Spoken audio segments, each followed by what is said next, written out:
அவனை நோக்கி, எலிசாவே நீ இங்கே இரு என்று, எரிகோ மட்டும் போகிறேன் என்று சொன்னார். உம்மை விடமாட்டேன் என்று சொல்லுகிறார். எரிகோ மட்டும் போகிறேன் என்று சொல்லுகிறார். உம்மை விட முடியாது என்று சொல்லுகிறார். உண்மை விட முடியாது, உம்மை விட முடியாது, உம்மை விட முடியாது, இன்னும் விட முடியாது, விட முடியாது. இன்னும் கொஞ்சம் கூட்டுங்க, இன்னும் ஒரு பாயிண்ட் கூட்டுங்க எனக்கு. ஆண்டவரே உடைய வல்லமை, உடைய வல்லமை. அடுத்தது எரிகோவிலிருந்து தீர்க்கதரிசிகளின் புத்திரர் வருகிறார்கள். 5வது வசனத்திலே, இன்றைக்கு உன்னுடைய எஜமானை கர்த்தர் எடுத்துக்கொள்ள போகிறார். உனக்கு தெரியுமா, உனக்கு தெரியுமா, உனக்கு தெரியுமா என்று கேட்ட பொழுது, எனக்கு தெரியாது, எனக்கு தெரியும், எனக்கு தெரியும் சொன்னார். தெரியாதுன்னு சொல்லல, தெரியும் தெரியும் தெரியும் என்று அடுத்த ஊர்களுக்கு போகிறார்கள். ஆண்டவர் பின்பு எலி அவனை நோக்கி, நீ இங்கே இரு, கர்த்தர் என்னை யோர்தானுக்கு அனுப்புகிறார். நான் யோர்தானிலும் உம்மை விடமாட்டேன். எத்தனை இடத்திலே பின்தொடருகிறார் பார்த்தீர்களா? இப்படித்தான் நம் ஆண்டவரை விடாமல் பிடித்துக் கொள்ள வேண்டும். அன்றைக்கு அவர் பார்த்த ஒரு தேவ மனிதன் எலியா. அன்றைக்கு தேவ தரிசனங்கள் நேரடியா இல்லை. அன்றைக்கு இயேசு கிறிஸ்து பூமியில வந்து மறிக்கவில்லை. இயேசுவினுடைய வல்லமை யாருக்கும் தெரியாது. அன்றைக்கு தெரியாது, ஆனால் இன்றைக்கு எல்லாருக்கும் தெரியும். தேவ வல்லமையானவர் நமக்காய் மறித்திருக்கிறார், நமக்காய் ஜீவனை கொடுத்திருக்கிறார் என்று எல்லாருக்கும் தெரியும். இந்த காலை வேளையில இந்த எலிசா சொல்லுகிறார், உம்மை நான் விடுகிறது இல்லை, உம்மை நான் விடுகிறது இல்லை. இன்றைக்கு ஆண்டவரை பார்த்து நாம் சொல்ல வேண்டும், ஆண்டவரே நீர் என்னை அபிஷேகம் பண்ணினால் ஒழிய நான் உம்மை விடுவதில்லை அப்பா. நீர் என்னை அபிஷேகம் பண்ணினால் ஒழிய. இப்ப பாருங்க, எலியா சொல்லுகிறார், நீ இங்கே இரு, நீ இங்கே இரு எலிசா, நீ இங்கே இரு, நீ வராத, என் பின்னாடி வராத, நான் இன்னும் யோர்தானுக்கு போகணும், நீ எங்க போனாலும் வருவேன்.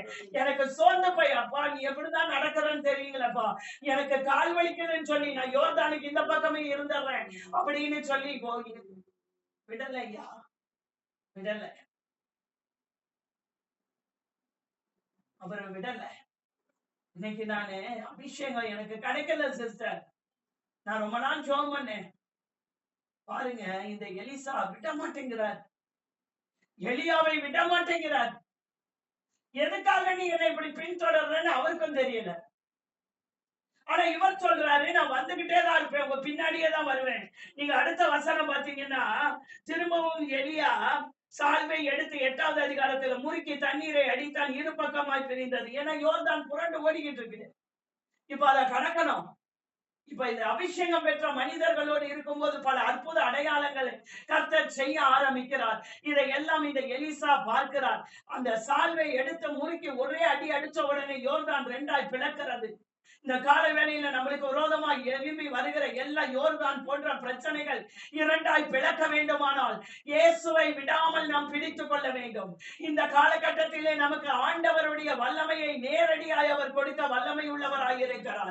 மாம்சமான யாவர் மேலும் என் ஆவியை ஊற்றுவேன் என்று வாக்கு பண்ணி இருக்கிறார். போய் சொல்ல அவர் ஒரு மனிதன் அல்ல, மனம் மாற அவர் ஒரு மனு புத்திரனும் அல்ல. இந்த காலை வேளையில தேவ வல்லமை நம் மத்தியில பிரவாகிக்கும்படியாக ஆண்டவரே நாங்களும் விடாமல் நாங்கள் விடுகிறதில்லை. நீர் எனக்கு தாவீதின் மேல் வைத்த அபிஷேகம், கொம்பின் அபிஷேகம், அப்போஸ்தலர் 2இன் அபிஷேகம் ஆண்டவரே நீர் எங்களுக்கு கொடுக்காமல், எசேக்கியேல் 47இல் இருக்கிற அபிஷேகம் கொடுக்காமல் நாங்கள் உம்மை விட்டுகிறதில்லை ஆண்டவரே என்று சொல்லி ஜெபிக்க வேண்டும். அப்பொழுதுதான் சத்துரு எங்கள் ஜெயம் கொள்ள முடியாது. இல்லாட்டினா சாத்தான் ஜெயம் கொண்டுருவான். எப்படியாவது ஒரு விதத்திலே ஜெயிச்சிருவான். நம்மளை ஏதாவது ஒரு விதத்திலே கண்ணியில சிக்க வைத்து அவன் ஜெயித்து விடுவான். இந்த காலை வேளையில தேவ வல்லமை நம் மத்தியில பிரவாகிக்கும்படியாக தேவ பிரசன்னம், ஆண்டவரை நாங்கள் உம்மை விட்டுகிறதில்லை என்ற வைராக்கியம் யாருக்குள்ளே எல்லாம் வருகிறதோ அத்தனை பேரும் கர்த்தருக்காக எழுவத்தக்கதான ஒரு ஜீவா பாத்திரங்களாய் கர்த்தர் மாற்றுகிறார். அடுத்தது பாருங்க, அவர்கள் அக்கறைப்பட்ட பின்பு எலியா எலிசாவை நோக்கி, நான் உன்னை விட்டு எடுத்து கொள்ளப்படும் முன்னே நான் உனக்கு செய்ய வேண்டியது என்ன? எப்ப கேட்கிறார்? ஏன் ஆரம்பத்திலே கேட்டிருக்கலாம்ல? கில்காலிலிருந்து புறப்படும் போது, பெத்தேல்ல வரும்போது, எரிகோல வரும்போது, யோர்தானுக்கு முன்னாடி வரும்போது, உனக்கு என்ன வேணும் கேளுப்பா. கேட்கல. நான் எடுத்துக்கொள்ளப்படும் முன்னே நான் உனக்கு செய்ய வேண்டியது என்ன எலிசா? உனக்கு என்ன தேவை? எதற்காக என்னை இவ்வளவு பின்பற்றி கொண்டிருக்கிறார்? ஏன் என்னை இவ்வளவு பின்பற்றுகிறார்? ஏன் என்னை பின்னாடியே இப்படி விடாமல் தொடர்ந்து வருகிறார்? இத்தனை இடங்களுக்கு கடந்து வருவது பிளைன்ல இல்ல, பிளைட்ல இல்ல, பைக்ல இல்ல, கார்ல இல்ல, நடந்துதான், நடந்தே வருகிறார். என்ன சிஸ்டர், கிடைச்சா கிடைக்குது, கிடைக்காட்டி போகுது. இப்ப என்ன, நானும் எவ்வளவுதான் ஜெபம் பண்றது? அதனாலதான் கிடைக்கல. ஆண்டவர் பரிசுத்த ஆவியானவர் வரும் வரை காத்திருங்கள் என்று கட்டளையிட்டார். அப்போஸ்தலர் 1:5 ஆண்டவர் கட்டளையிடுகிறார். கட்டளை என்றால் என்ன? கண்டிப்பா சொல்லுகிறது, அதை செய்துதான் ஆக வேண்டும். வாக்குத்தத்தம் நிறைவேற காத்திருங்கள் என்று கட்டளையிட்டார். அந்த கட்டளைக்கு அவர்கள் எல்லாரும் அப்படியே கீழ்ப்படிந்தார்கள். இன்றைக்கு ஆண்டவருடைய கட்டளைகளுக்கு கீழ்ப்படிய மனதில்லை, ஆனால் அபிஷேகம் தேவை. அவர்களைப் போல எழும்ப வேண்டும், இவர்களைப் போல எழும்ப வேண்டும், அந்த ஊழியக்காரரை போல நானும் எழுப்பி பிரகாசிக்க வேண்டும். எனக்கு வல்லமை தேவை என்றால் காத்திருக்கணும். தேவ சமூகத்திலே நாம் காத்திருக்க வேண்டும். நம்முடைய இருதயமும் நினைவும் வேற எதையும் சிந்திக்காமல் தேவனோடு கூட உறவாடி காத்திருக்க வேண்டும். அப்பொழுதுதான் நாம் பெற்றுக்கொள்ள முடியும். இங்க பாருங்க, எலிசாவை தொடர்ந்து வருகிறார். ஒரு லெவல் வந்தவன பின்னாடி போயிருக்கலாம்ல, எல்லா இடத்துலயுமே சொல்றாரு, நீ போயிருப்பா, நீ போயிருப்பா, நீ போயிருப்பான்னு. இவர் சொல்றார், நான் கர்த்தருடைய ஜீவனையும் உம்முடைய ஜீவனையும் கொண்டு சொல்லுகிறேன், நான் உம்மை விடுவதில்லை. இப்ப கேட்கிறார், நான் எடுத்துக்கொள்ளப்படும் முன்னே நான் உனக்கு செய்ய வேண்டியது என்ன எலிசா? என்ன வேணும் உனக்கு? நானே எல்லாத்தையும் விட்டுட்டு வந்துட்டேன் எலியா. ஐயா தீர்க்கதரிசியே, நான் எல்லாத்தையும் விட்டுட்டு வந்துட்டேன். 12 ஏர் பூட்டி உழுதுகிட்டு இருந்தேன். எங்க வீடு வசதியான வீடு. நீங்க வான்னு சொல்லி உங்க மேல சால்வா போட்டோம்னா அத்தனையும் விட்டுட்டு வந்துட்டேன். இப்ப எனக்கு ஒரு 24 ஏரு இல்ல ஒரு பெரிய பங்களா இவங்க எல்லாம் கொடுத்துட்டீங்கன்னா நான் போய் செட்டில் ஆகிக்குவேன். இப்ப நீங்களும் இல்ல இனிமே கூட. இனிமே சாப்பாடு எப்படி வரும்னு எனக்கு தெரியல. இதுவரை உங்களுக்கு வந்துட்டு இருந்தது சாப்பாடு, எனக்கும் சேர்த்து கொடுத்தீங்க. இப்ப நீங்க வேற எடுத்துக்கொள்ளப்படுறேன்னு எல்லாரும் சொல்றாங்க. எனக்கும் தெரியுது நீங்க போறீங்க, ஆண்டவர்கிட்ட போறீங்கன்னு தெரியுது. எனக்கு இப்ப என்ன தேவை என்று பார்த்தால், எனக்கு இவ்வளவு தேவை, நான் செட்டில் ஆகணும்ல.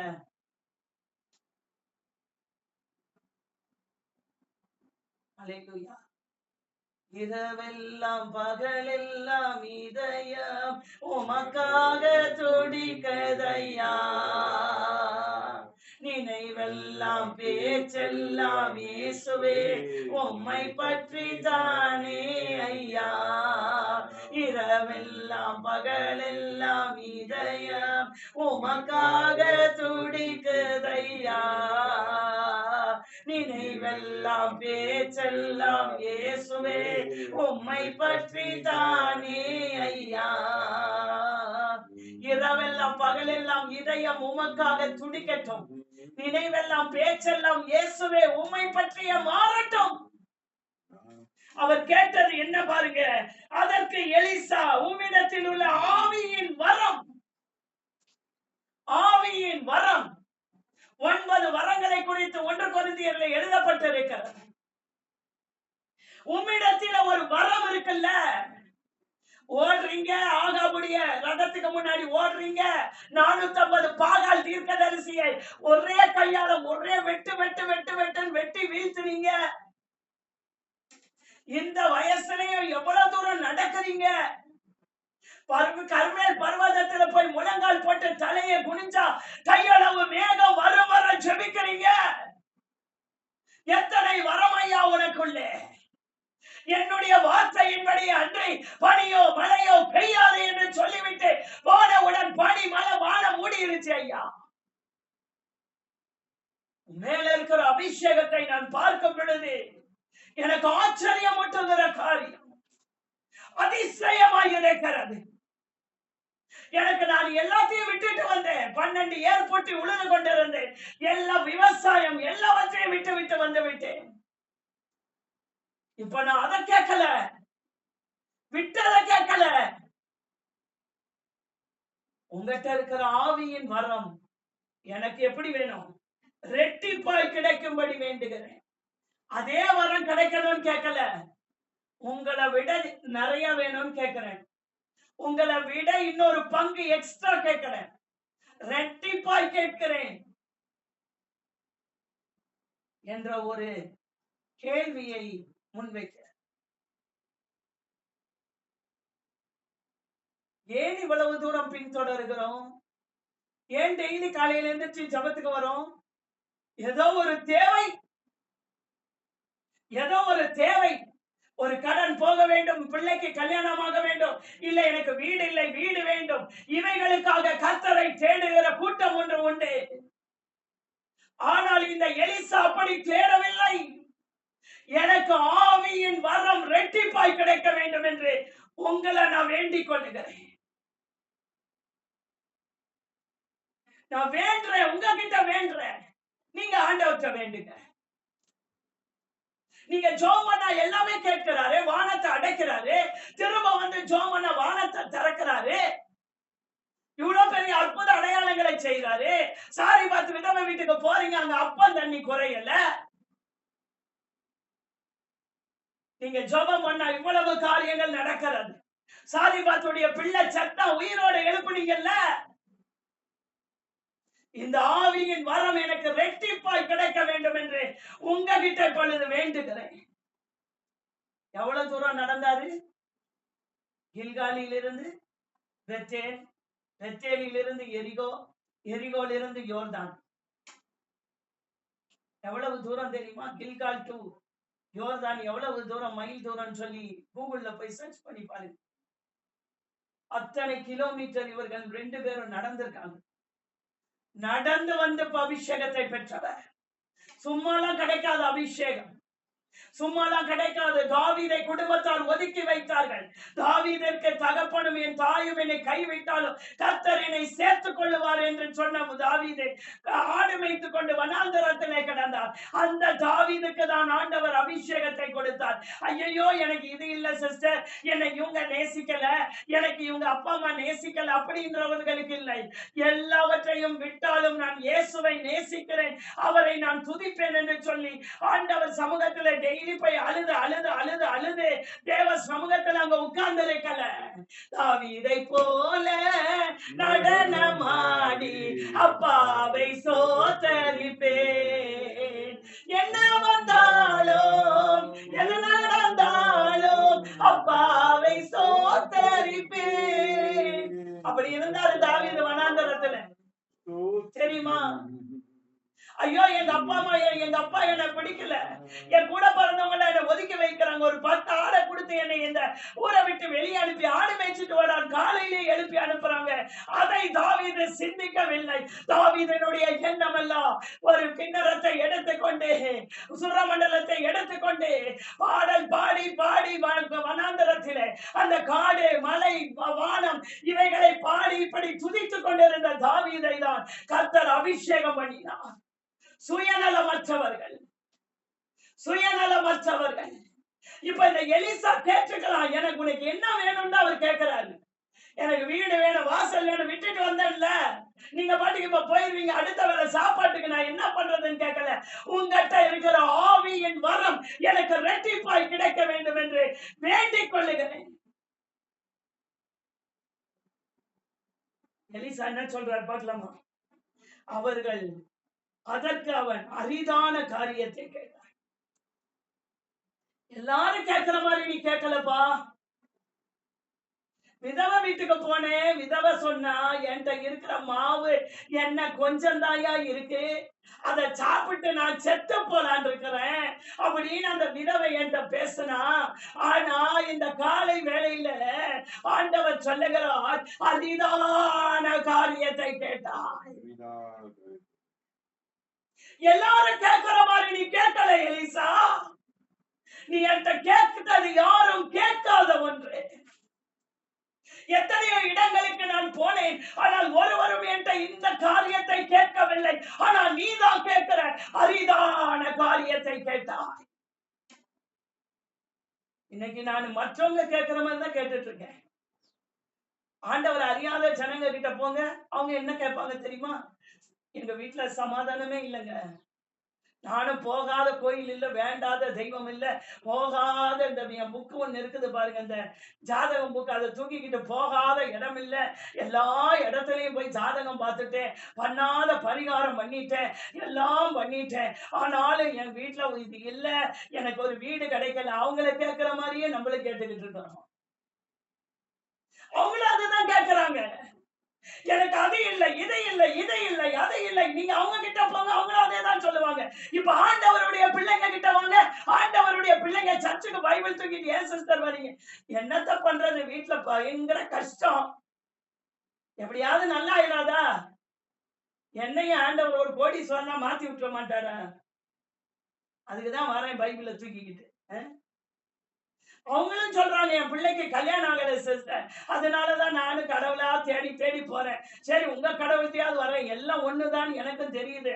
எல்லா கடவுளும் ஒரே ஒண்ணுதான். நான் பாருங்க, இயேசு போட்டவையும் அங்கேயே தான் வச்சிருக்கேன், விக்கிரவ போட்டவையும் அங்கே தான் வச்சிருக்கேன். இதுக்கும் மாலை போடுறேன், அதுக்கும் மாலை போடுறேன், இதுக்கும் பத்தி ஊத்துறேன், அதுக்கும் பத்தி கொடுத்துறேன்.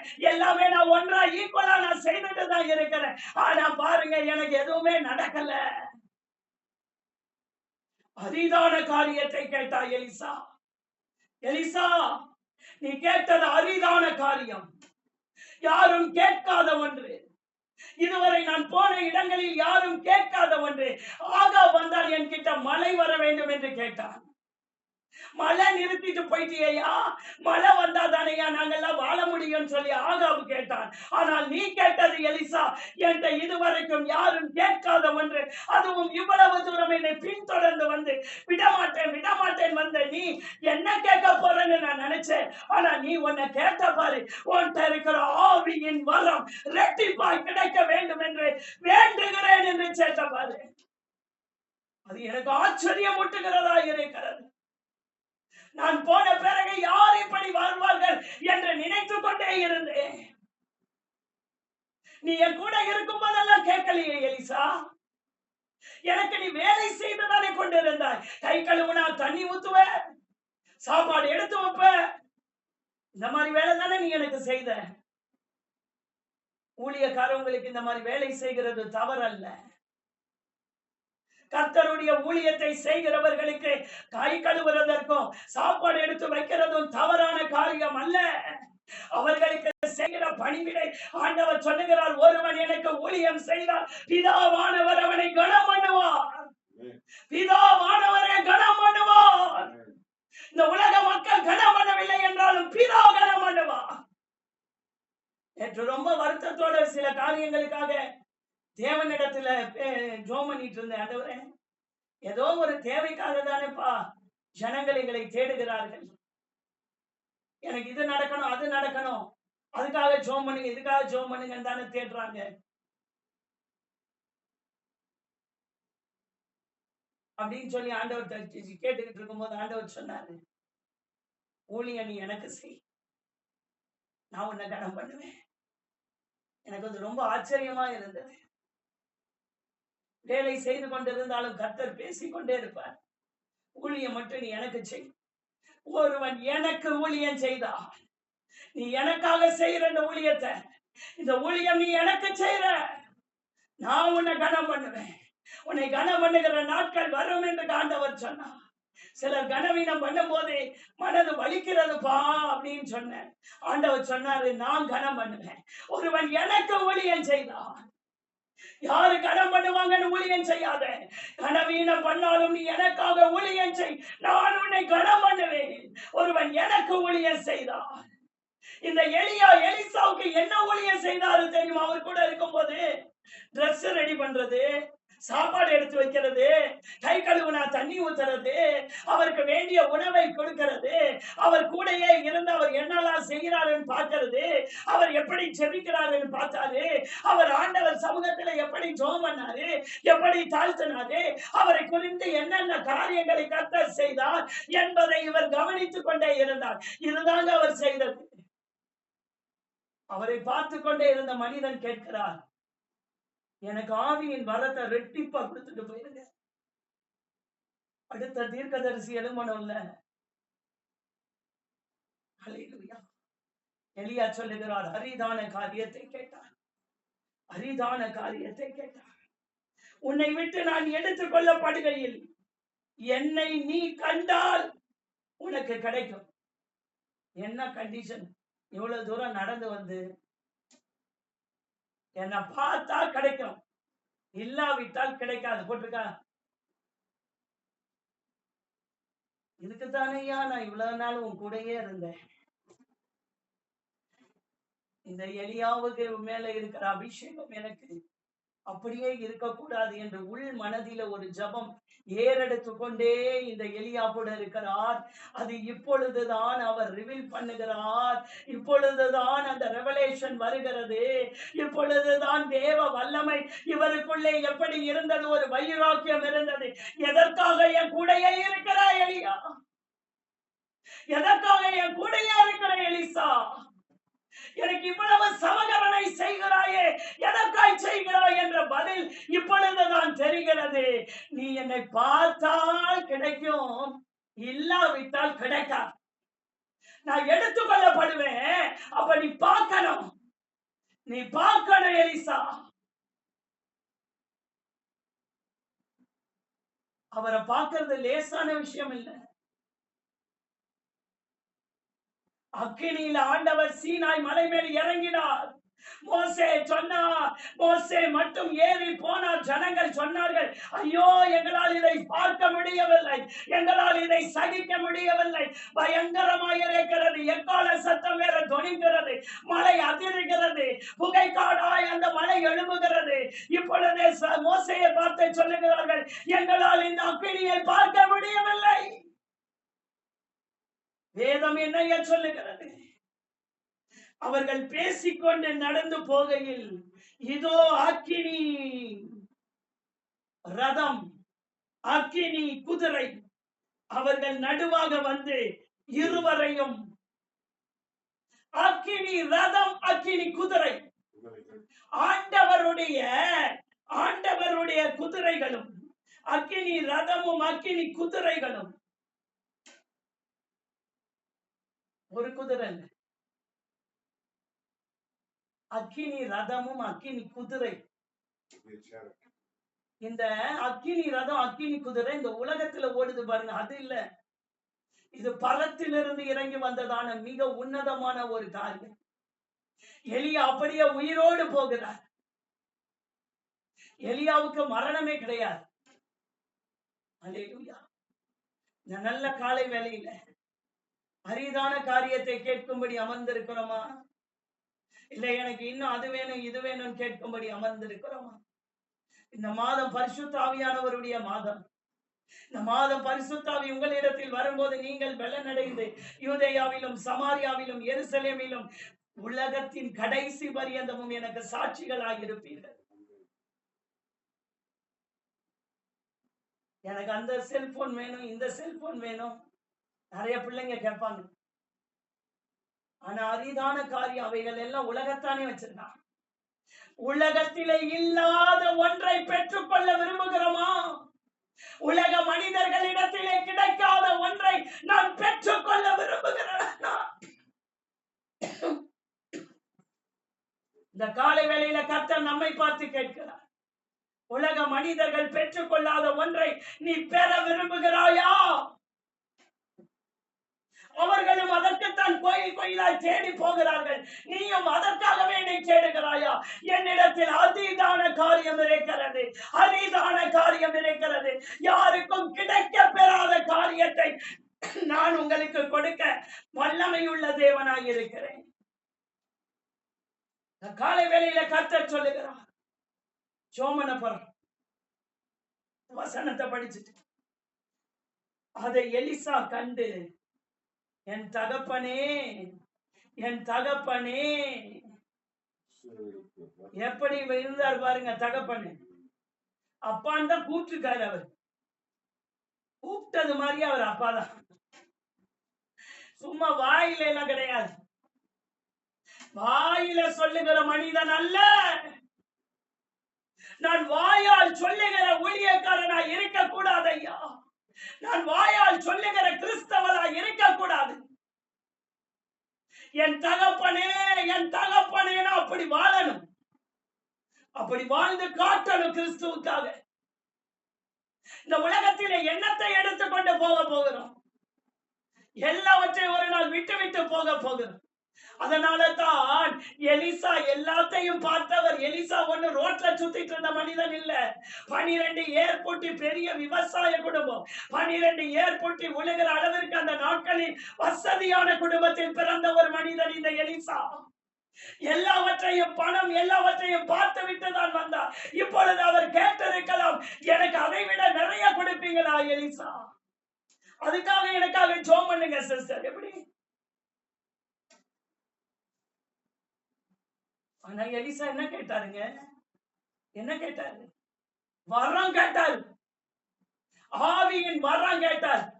அதெல்லாம் நிறைய உலகத்தானே வச்சிருக்கான். நம்மளை விட உலகத்தான் நல்லா இருக்கானா இல்லையா? பெரிய பெரிய பங்களால பெரிய பெரிய கார் வச்சு நல்லா இருக்காங்களா இல்லையா? சொல்லுங்க, நல்லா இருக்காங்களா இல்லையா? அதுக்கு அங்கேயே இருந்திருக்கலாம்ல. அவங்களுக்கு கிடைக்காத ஒன்றுதான் ஐயா ஆவியின் வரம். அவர்களுக்கு கிடைக்காத ஒன்றுதான் இந்த பரிசுத்தாவின் அபிஷேகம். நம்மளை விட பெரிய பதவியில உலகத்தா இருக்கிறாங்களா இல்லையா? நம்ம அவங்களுக்கு கீழே வேலை செய்யறோமா இல்லையா? அப்ப அவங்களுக்கு கிடைக்காத ஒன்று எனக்கு கிடைக்க வேண்டுமானால் ராஜாக்களுக்கே சவால் விட்டவர்கள் தான் தானியேல், சாத்ராக், மேஷாக், ஆபேத்நேகோ. எல்லாரும் கண்களை மூடலாமா? எல்லாரும் கண்களை மூடலாமா? அல்லேலூயா. இந்த நல்ல காலை வேளையில என் தகப்பனே, என் தகப்பனே, இஸ்ரவேலுக்கு ரதமும் குதிரை வீரனுமாய் இருந்தவரே என்று புலம்பினான். அவனை அப்புறம் காணாமல் தன் வஸ்திரத்தை பிடித்து 2 துண்டாக கிழித்தான். அவர் வஸ்திரத்தை கிழிச்சிட்டார். எப்படி இருந்தாரா இஸ்ரவேலுக்கு? ரதமும் குதிரை வீரன் மாதிரி இருந்தாராம். யாரு? இந்த எலியா தாத்தா. அப்படிதானே பாட்டு சொல்லி தரோம். எலியா தாத்தா ரதம் மாதிரி இருந்தாராம். ரதம் மாதிரி இருந்தவர் ரதத்திலே போயிட்டார். குதிரை வீரன் மாதிரி இருந்தார்.